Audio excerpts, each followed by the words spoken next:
Today we'll read about demand law, कानूनी तलब। कानूनी तलब के बारे में आज हम पढ़ेंगे, जिसमें तारीफ़ के मुताबिक जब किसी शय की कीमत कम हो जाती है तो उसकी तलब फैल जाती है। कानूनी तलब के मुताबिक अगर बाकी फैक्टर्स अफेक्ट करें तो तलब को कम या ज़्यादा होना कहा जाता है, लेकिन अगर कीमत की वजह से अफेक्ट हो तो तलब को फैलना या सुकड़ना कहा जाता है। इसी तरह जब किसी शय की कीमत ज़्यादा हो जाती है तो उसकी तलब सुकड़ जाती है, जबकि बाकी हालात बदस्तूर कायम रहें। बाकी हालात से मुराद वो मफरूज़ात होते हैं जो माशी कवानीन में फ़र्ज़ किए जाते हैं। उन फ़र्ज़ी हालात के तहत ये कानून दुरुस्त साबित होता है। अगर उन हालात से बाहर जाए तो ये दुरुस्त साबित नहीं होता कानून। एज इट इज़ इंडिकेटेड, अगर प्राइस रेज़ करती है तो क्वांटिटी डाउन हो जाती है, और अगर प्राइस डाउन जाती है तो क्वांटिटी रेज़ कर जाती है। इससे मुराद ये है कि ये एक माकूस तफ़ाउल है जिसमें दोनों रिलेशनशिप इन्वर्स जाते हैं। अगर एक चीज़ कम होती है तो दूसरी ज़्यादा हो जाती है, और अगर एक ज़्यादा होती है तो दूसरी कम हो जाती है। इन्वर्स रिलेशनशिप पाया जाता है और इसे माकूस तफ़ाउल कहा जाता है।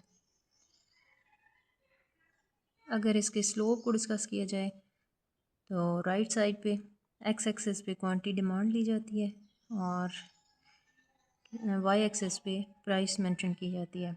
प्राइस कॉन्टीन्यूसली बढ़ती है, जैसे 1 2 3 4 5 6 7 8 9 10।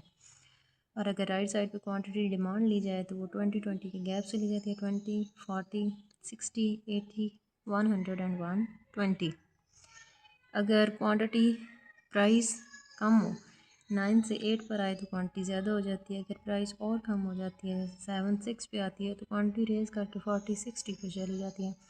इसी तरह जितनी प्राइस कम होती है क्वांटिटी डिमांड रेज़ कर जाती है, और जितनी प्राइस रेज़ करती है इतनी क्वांटिटी कम होती जाती है। इसलिए इसकी slope left to right downward straight होती है। स्ट्रेट लाइन मुनासिब वक्फ़ों को शो करती है। दैट्स मीन ये इक्वली कम और ज़्यादा होते हैं, जंप नहीं करते, ना इरेगुलरली रेज़ और लो होते हैं। ये एक जैसे वक्फ़ों से बढ़ते हैं और एक जैसे ही वक्फ़ों से कम होते हैं। That's why slope is straight downward. D ख़त तलब को ज़ाहिर कर रहा है,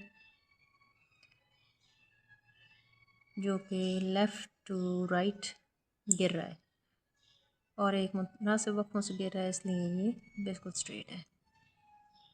कानून तलब में मुख्तलिफ़ हालात फ़र्ज़ किए जाते हैं, जैसे अशिया का मेयार ना बदले, सारिफ की पसंद ना बदले, मंडी के हालात ना बदलें, मौसम तब्दील ना हो, क्योंकि अगर मौसम भी तब्दील हो जाए तो फिर कीमतें कम होने से भी उसकी तलब नहीं बढ़ती, क्योंकि उस चीज़ की ज़रूरत नहीं रहती। इस तरह के एक शख्स की पसंद बदल जाती है या उसका मेयार या स्टैंडर्ड ऑफ लिविंग बदल जाता है, तो वो ऑब्वियसली उस चीज़ को छोड़ कर किसी दूसरी चीज़ को अपना लेता है। Thank you so much.